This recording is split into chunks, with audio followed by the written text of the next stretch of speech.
Pittsburgh, Texas, the Cotton Belt Depot, built sometime around 1900, around the turn of the century, lies still and quiet today. Nothing going on.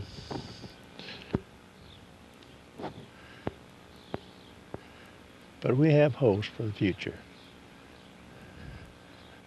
Looking at the sign up there, we see what the plans are for this building. It's underway now to complete reconstruction of this building. Purchase is being negotiated.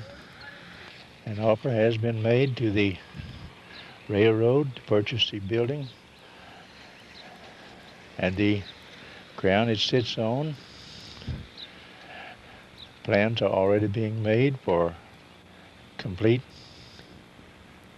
reconstruction, refurbishing, repairing, repainting, and to use this building as a rural heritage museum for the city of Pittsburgh and northeast Texas.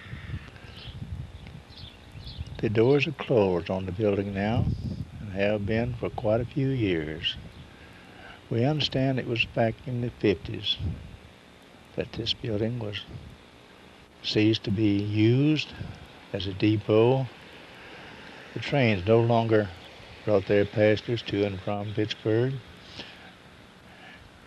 Even later on, the freight trains stopped bringing freight, dropping it off here. It was trucked in with huge trucks.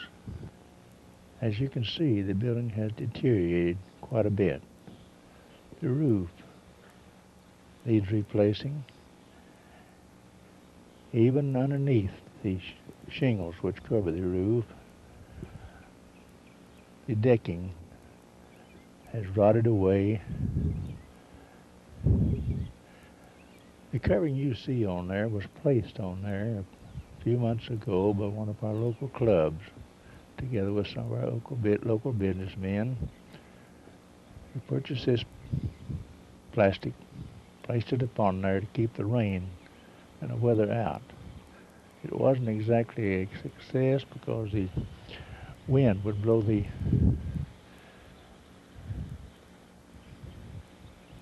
plastic off. As you can see, the windows are boarded up. They've been covered. Vandals have come by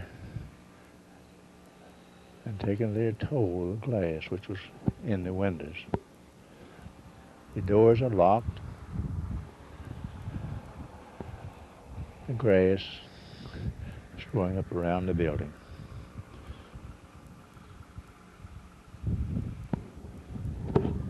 It's hardly visible from this angle, but the brick on the corner of the building are rounded. This was an unusual thing for a building, in my way of thinking. This and possibly one other building here in Pittsburgh are the only ones that I know of who use brick with the rounded corners. We believe that possibly these two buildings were built at approximately the same time. In some places, some of the bricks have been removed, possibly taken by souvenir hunters. Replacement and temporary repairs had been made to try to save the structure, even though it was not yet in the hands of the Pittsburgh people.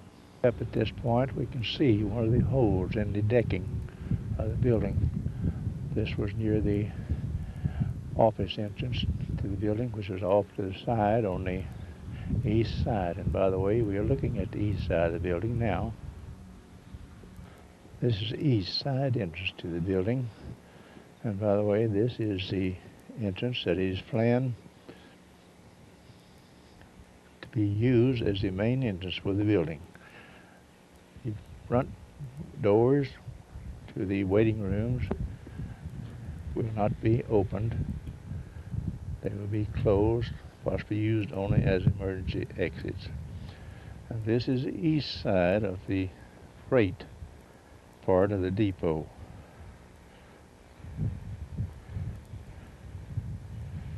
platform along about 2/3 the length of the building.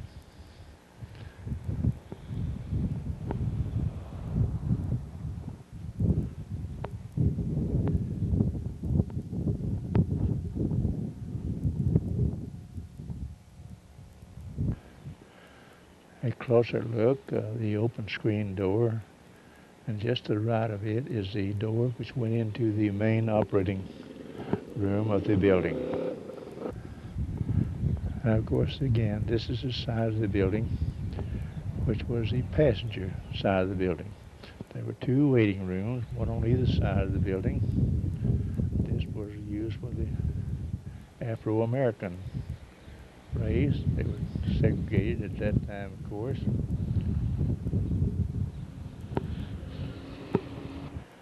This is a close-up look of the platform on the east side of the building.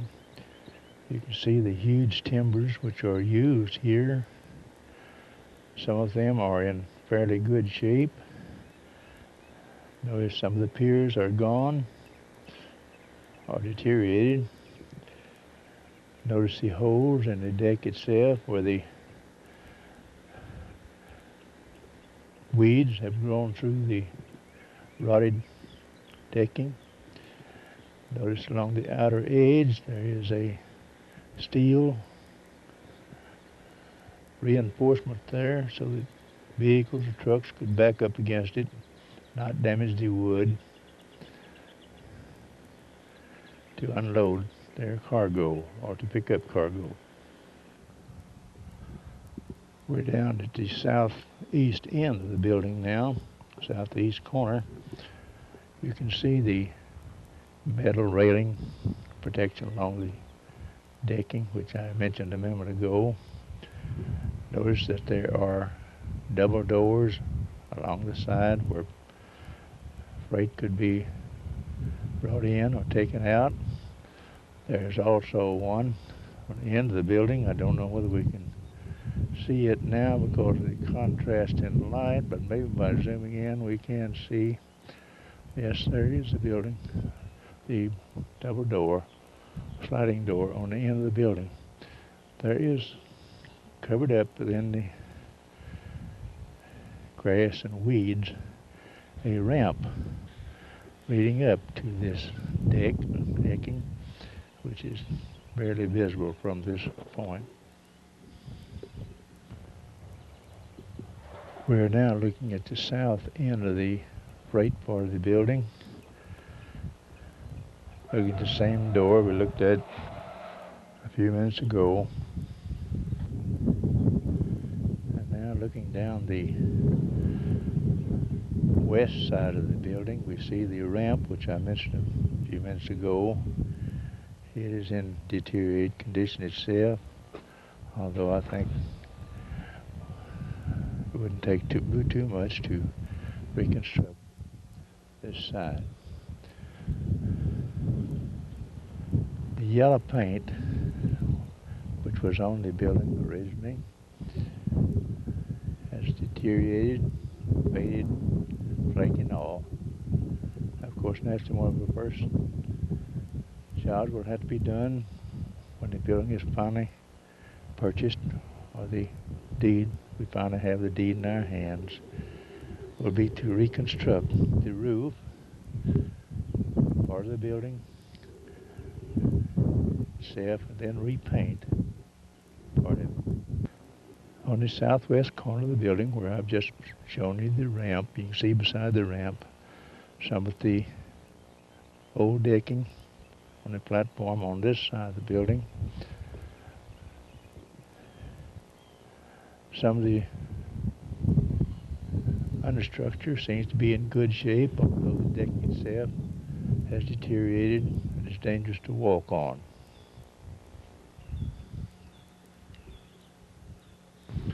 Standing up on the deck now and looking down at the decking on the platform on the west side, we can see the deteriorated condition.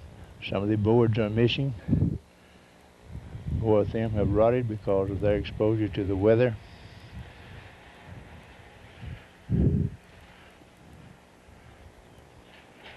This area we're looking at now is one of the worst areas of the decking, and we'll get a little closer and take a look at it from a closer point of view. We're looking now at the decking, which has deteriorated possibly the most on the west side here. And if you'll notice, even one of the girders underneath at this particular point has even broken and fallen through.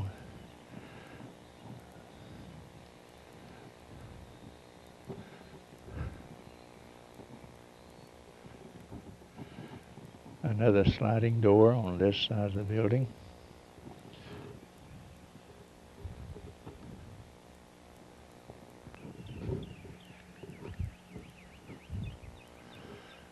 Again, a close-up view of some of the deteriorated decking which we have, showing the girders underneath and possibly their condition. Some of them in fairly good condition, some of them practically gone.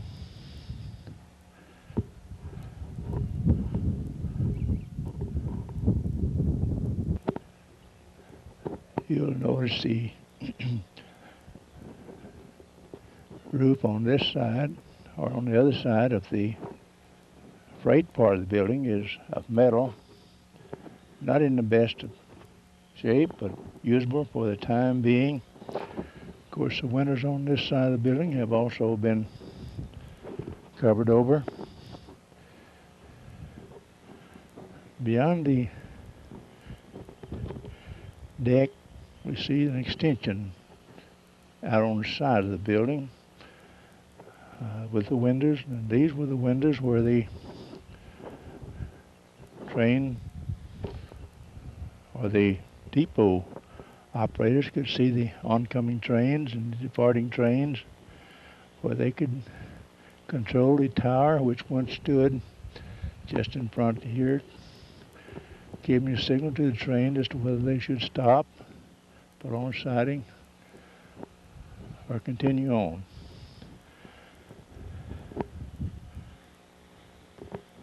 Again, you'll notice the deterioration of the brick.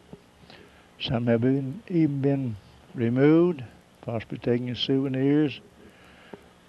Temporary replacements have been made to protect them. Now, looking back towards the railroad, we can see the track out there. But in the past, there was another line or another set of rails placed near the depot. And this is where the trains came in on their siding to discharge their passengers or to unload their freight. Of course, that rail came almost up to the decking which I'm standing on here now. There is a line which is going off now, off at an angle. This is a recent line, been replaced here by Mr. Pilgrim, which enabled him to bring his cars of feed, cars of grain into here from to Pittsburgh on the Cotton Belt line. They can then be transferred over across this rail going down to his plant, or could even be stored across in the distance on his siding, which he has over there. You'll see rail cars over there. Now that's on the L&A siding, L&A Railroad siding, across the ways. Close-up look at the siding, or the brickwork on the side of the depot. It's showing where some of the brick have been replaced by corner brick. And since the train's coming through, we'll get a shot of it.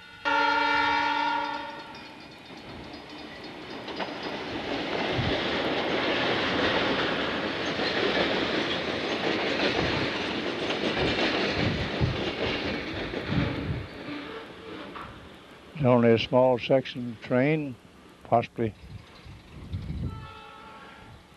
switching. I hope you can see from this angle the curve on the brick which were placed here on the corners of the building. They were rounded, no sharp corners any place. West side of the west waiting room, we're looking now at a wall which has been repaired. A few years ago I came to this depot and looked it over, and in this very spot was a marker placed here by the Geodetic Survey section of our country. This gave the correct position of this location. A surveyor could come to this point or come to another adjacent point which was marked and possibly in view of this one, could train his transit on this part, on this marker, and determine the exact direction, the true north, and start out a survey from this point. This has been removed now. I don't know where it is. Possibly someone took it for a souvenir, possibly to sell as junk. But I only wish it is still here.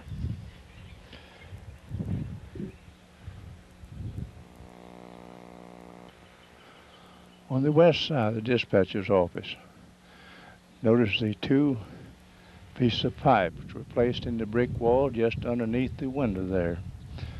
This is where the arms which control the signal light or signal arm was stood outside this point, and on this very base here there's this what they call a semaphore signal, and those signals gave the train crew directions as to whether to go on siding, whether to stop, whether to continue. These now are controlled by the electric signals which we see on the railroad today. We're now on another portion of the corner of this particular part of the building, and you can see where someone has replaced some squared corner bricks in there to replace those around the corner. And you can really see here the difference in how it would look if round corner brick were used to replace these brick which have been taken away or have fallen out. Concrete and brick steps which are on the waiting room on the west side, and by the way, this was the main entrance into the dispatching offices of the depot. Anyone having need to speak to the dispatchers or talk to them, naturally would come in this door, go through the waiting room, into another door, into the dispatching room itself. This is the view the dispatch would have as the trains were coming from the south, traveling north, come around. Remember that there were other tracks, at least one set of tracks, possibly two, were nearer the building than the tracks you see now, which are the main line tracks.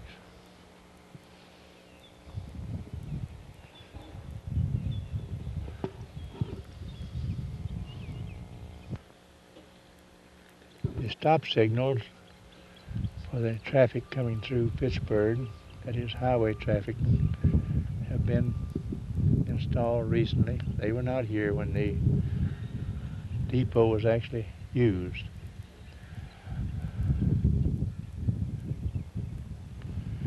And now as we look across the track, again we can see in the distance the spur which Mr. Pilgrim has made.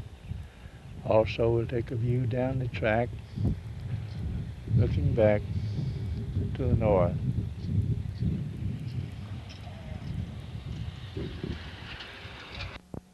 We have walked in the back door now, that is on the west door where the lock was. We've walked in and looking now to the south, we see the end of the building there. In the foreground you can see the old scales, the old platform scales which Part of it has been turned down there. The platform is lower down.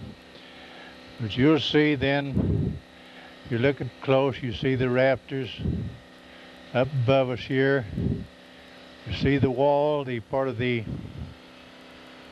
stuff has been taken off the wall. The boards, that is, has been taken off the wall. Looking real close now at the side of the door, we'll see some writing, and we'll try to get a closer look at that in just a little bit. Still looking towards the south end of the building now. We can sweep a little further around, see the other sliding doors back to back. There's also the door at the end of the building. And looking up, we can see some of the old electrical wiring in conduit. We see the bare ceiling joists up there. We can see even the metal roofing, the underside of it. The building has not been decked or anything. It's just slatted with one before, it looks like. Then they have placed the metal roofing or tin upon it.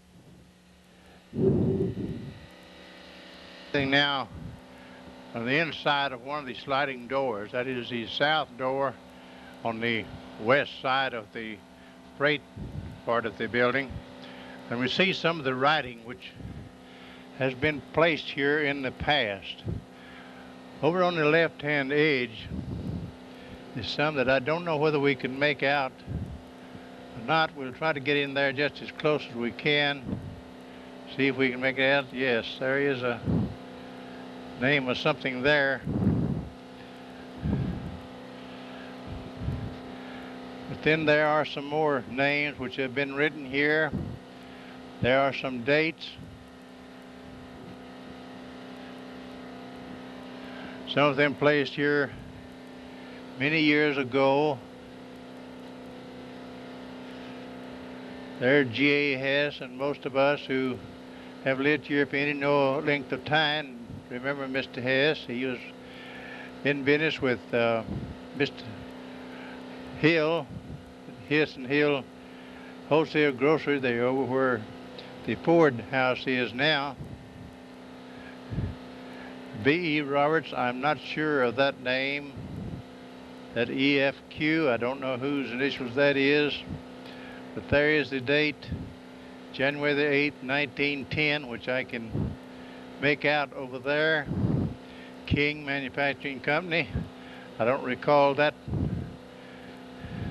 particular name. And then there is just the one word Merle. Something else very difficult to read, but these are some of the things which I wanted to preserve before the building began working on it. The work began to start on it.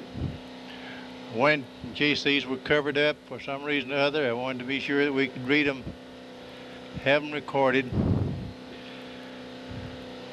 Written on the wall, now we see these names, writings.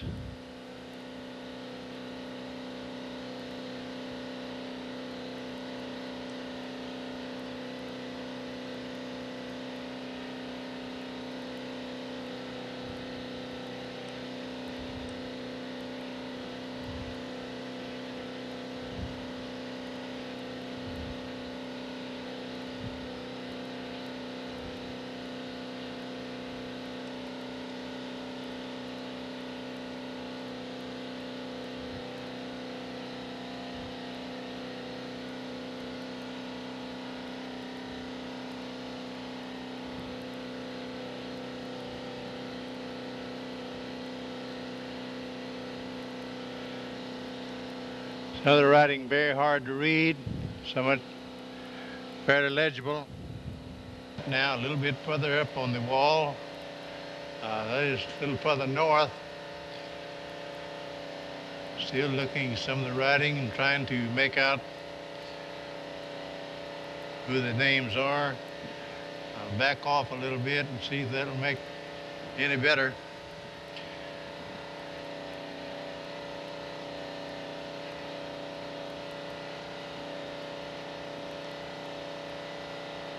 Names have been here evidently too long to be able to read very many of them.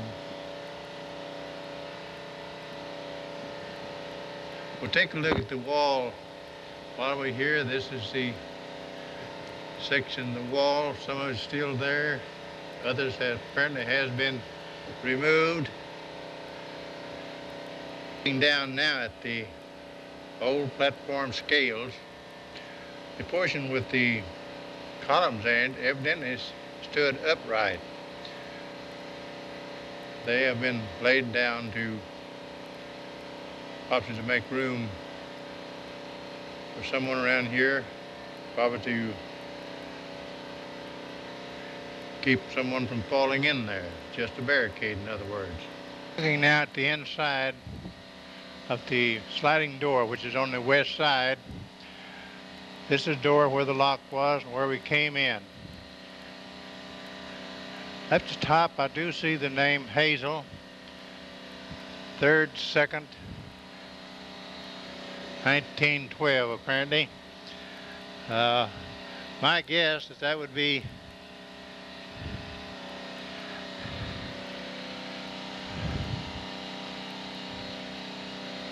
for some reason I can't recall names that I was thinking about, but one of the old depot agents here, one was here quite a while ago, had a daughter by the name of Hazel, and John Hovind will know possibly who that is because they live next door to him, and for the life of me right now I cannot think of the name.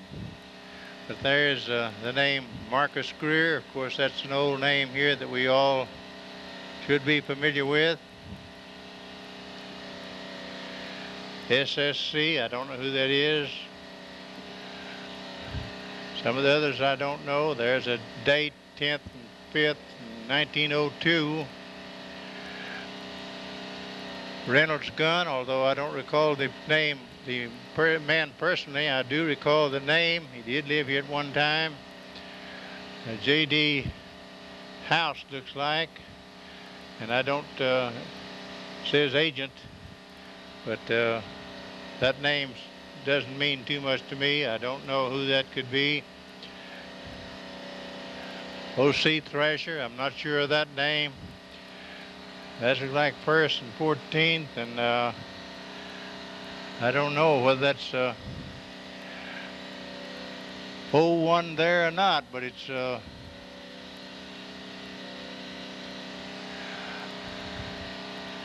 looks like it even might be an 80, something like that. I just don't know. The JB, that could be most anyone. There's another name behind that. There are all kinds of names which have been written here on these walls. We can see here one of the boards which has come loose from the wall. Again, we can look up close and possibly see some of the old wiring which has been here for quite a few years. Again, we can see the metal roof up there. Still standing about midway of the freight part of the building, looking down towards where the actual freight office was, where the bookwork was. There's a window down there where the freight agent stayed. There's a doorway down there that goes into the other part of the building. Over here we see some cases, some shelving, which is still here. And then over on this wall, you see some of the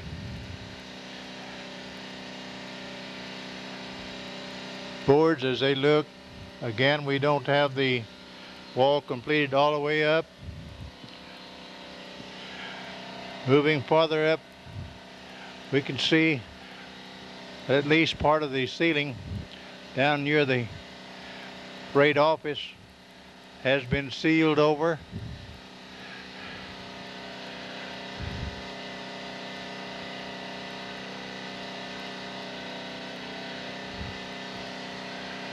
You can see some of the girders which are up above. Some of the unfinished wall on the east wall.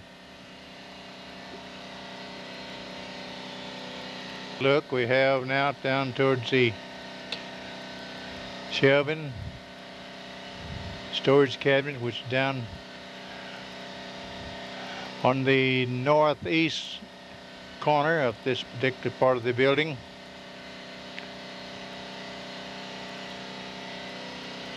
Move down now to the north end of the freight storage area. This is a door which goes down into the office area, into another entranceway down there, which probably will be the main entrance when we finally get the museum going. But just to the right, we'll take another look at the existing shelving storage space, which is here in the building. On the shelf, we see just a little bit of an old record book, which has been up there. This cabinet here, someone has taken the top, some of the front boards off of it.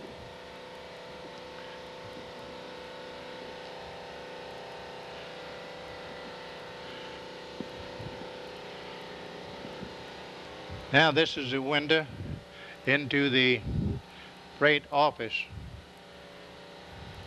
with a slot there where the workers in the back storage area back here can get their orders, get their bill of ladings, separate the cargo ready for delivery.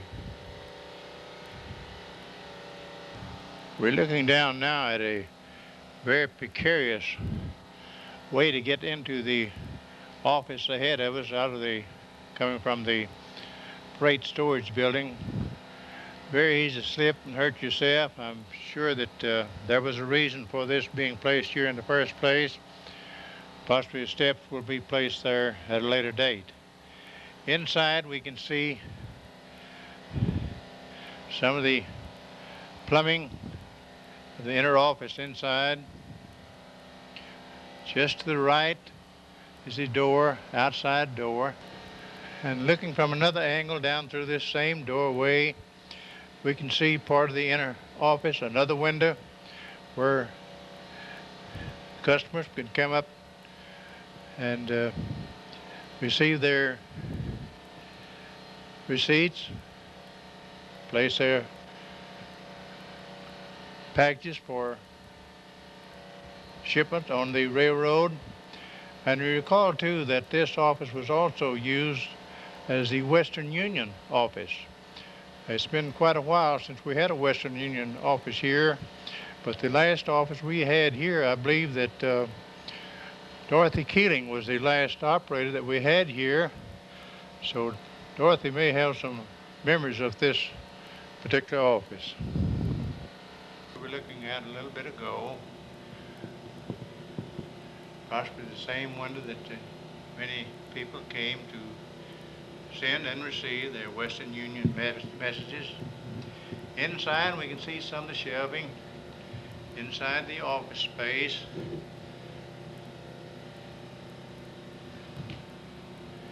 And over to the right, another doorway, and this doorway actually goes into the dispatching room where the train dispatcher operated. Now with the light shining into this office, the one that used to be the Western Union office, also the one which used to be the freight office at one time. We see the window going out into the freight room. We can see the windows here in this particular office space. Of course, the windows are, although the light seems bright, the windows are actually covered over. Up here we see one of the old fluorescent fixtures, fluorescent light fixtures, which is in the room. Again on this side, possibly we can see the shelving, which is in here. In this room, there are shelves within 2 feet of the ceiling. By the way, we'll just go on up and take a look at the ceiling while we're at it. Notice the water damage on the walls in the corner. Coming down, we can see the shelving. It is in 3 sections. We can't see all of it at this end. Some old record books which have still been here. And then underneath there are 1, 2, 3, 4, 5, 6 doors into a storage compartment underneath.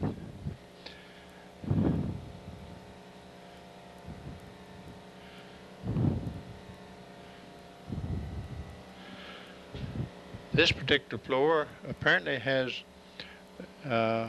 it looks like a linoleum on it, although it may be just boards. I can't tell from this angle here that I'm looking at. On the floor over here we see part of the screen that was in the window here at the Western Union doorway.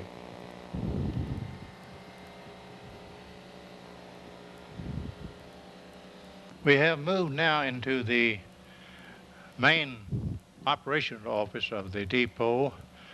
This is where the train dispatcher stayed, where the tickets were sold.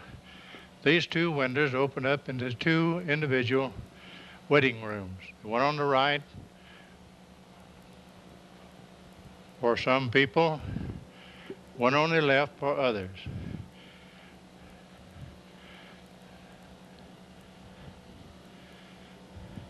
Some of the electrical fixtures.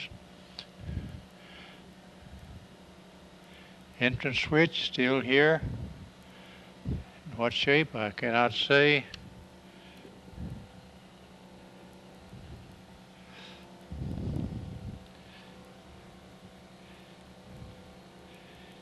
There's the wall fixtures here.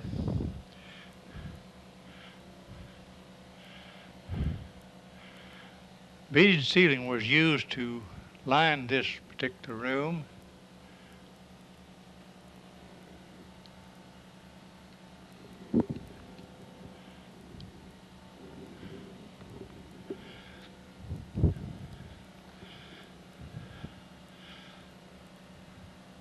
Ceiling being the same material.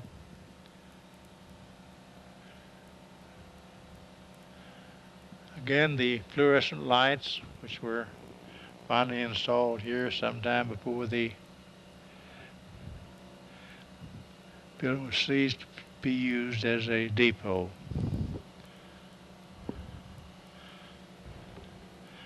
A look at the floor, we find that just to look at this particular part, it looks pretty good. But on the whole, it's not too good. There are rotted places in the ends of the room where the rain has come in through the broken windows. We'll get the light now and see if we can get a little picture at the far end. Standing at the east end of this particular room, we see some of the fixtures. Apparently a water hydrant.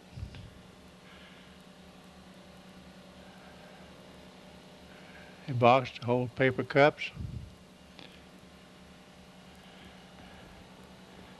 Down near beyond the windows, we see one door down there which went into the white waiting room. That's the one on the west side. I look at the floor. This is just in front of the train control station here. Someone apparently transient, has come in here, built a fire here to keep warm, and it has burned through the floor.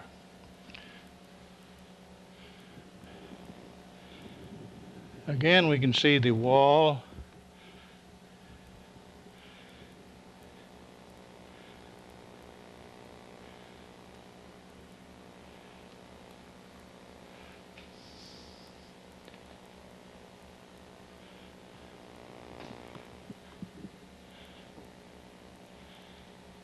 Over the train dispatcher's desk in the corner, we see where the wall is really eroded there. Water apparently has come in. Another light fixture. The window in front of us there is one that has been used to hand out train orders to the train crew. Underneath the window or the pipe which we saw earlier, the ones which the controls went out to the semaphore signal outside. Real close, we can see those pipe in here. And then the desk which we see here was where the dispatcher sat. At one time, of course, there was a telegraph key there, along with his little receiver. Just to the left are the windows that you could see down the railroad track. Over on the other side are still other windows, or at least one window anyway, where you can see down the track in that direction. And then looking through this particular doorway we're looking at here, this is a door which goes into the west waiting room. This is a ticket window. The meter box.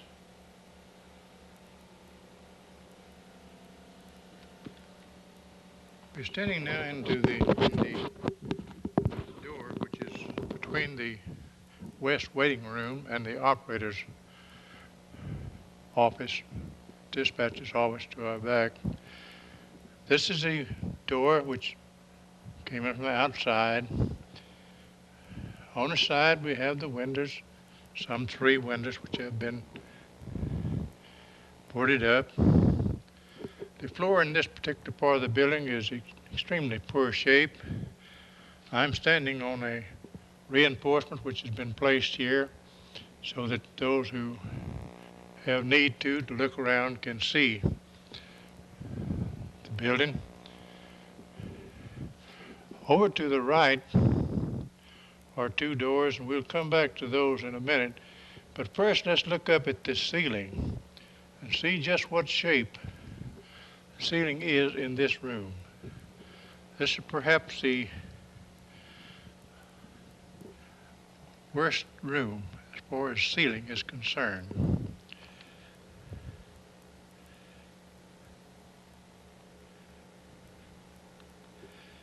You can almost see out the roof. This place, in fact, I do see the daylight looking through here. The light fixtures are about to fall down. The entire ceiling is in poor shape.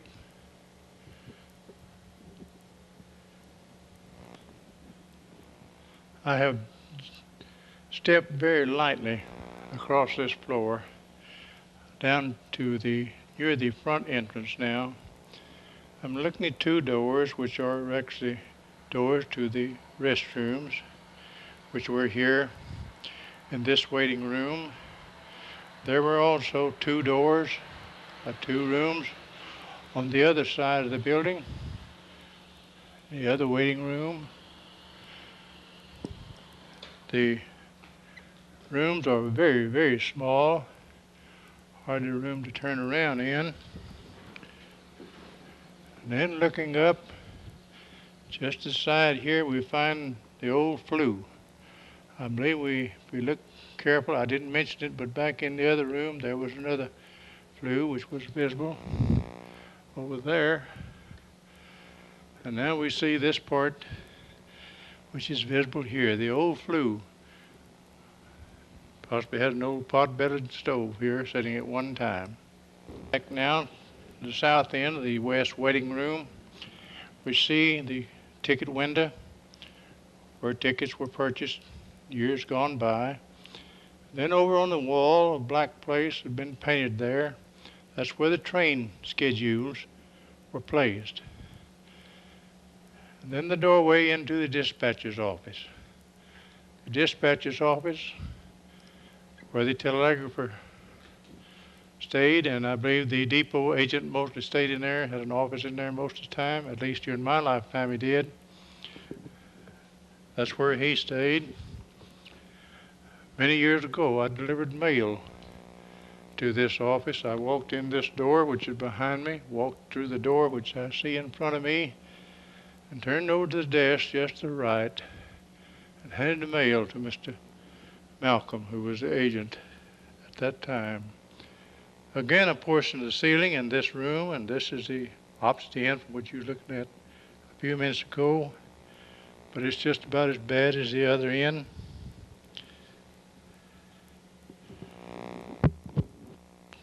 Slightly so we could get another view of this end of the building. And this is the part which you saw just a moment or two ago, but then over near the west wall, the ceiling is just about all gone to pot. We might take a close look up there at some of the joists which are up there in this part of the building.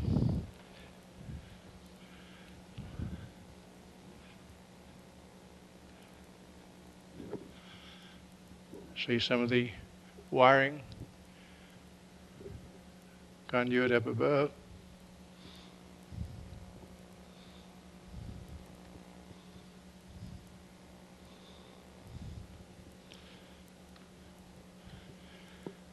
And again, the ticket office, and don't you imagine that window could tell some stories about some of the people who came and went from this town, bought tickets, this very window. Now into the east waiting room. It's quite difficult from my position here to get a decent picture of this room. All I have to shoot through is this one little window, which is the tickets office window at this end of the room. It's I'd have to break the obstruction on the front door to get in that side, and it isn't worth it. But if you look real close, we can see the condition of this room, just about like the rest of them. The ceiling is falling in. A portion of the ceiling has come off, and part of the brickwork showing over above the window here on this side. The floor itself, too, it's in bad shape. As I said, it's difficult to show it. Having to place the lights and the camera both in this little window.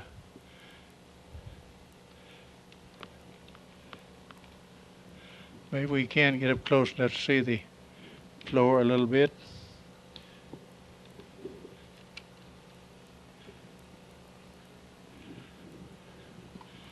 Turning the lights down in that direction.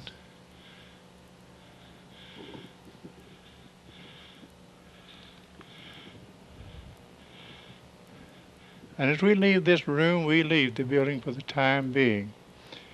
I have made this tape attempting to show how the building looked when we will receive it, if we receive it within the next few weeks, and we hope that we do. There is much work to be done. There is much work that needs to be done. It's just as soon as possible.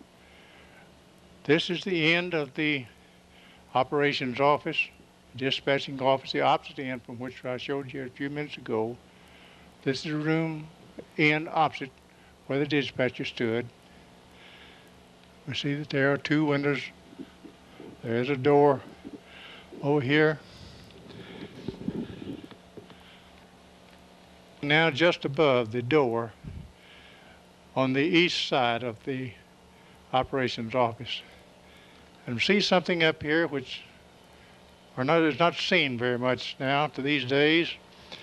These are the lightning arresters for the telephone system. Of course, back at that time, I'm sure they had telephones all up and down the line. But these are lightning arresters, some antiques within themselves. And maybe they'll stay here. And with that, we'll say so long for now. I hear a train coming. Maybe I can get a shot of it.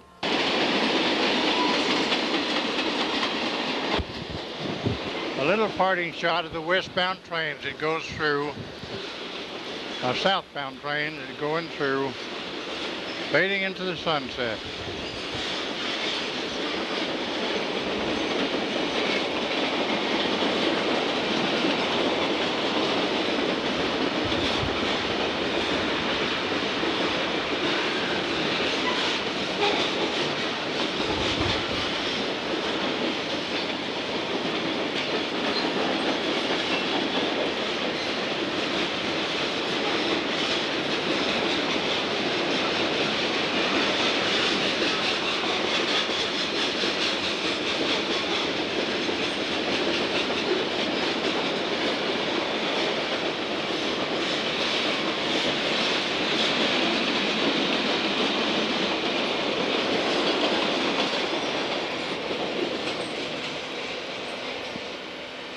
That's it, and that's the end.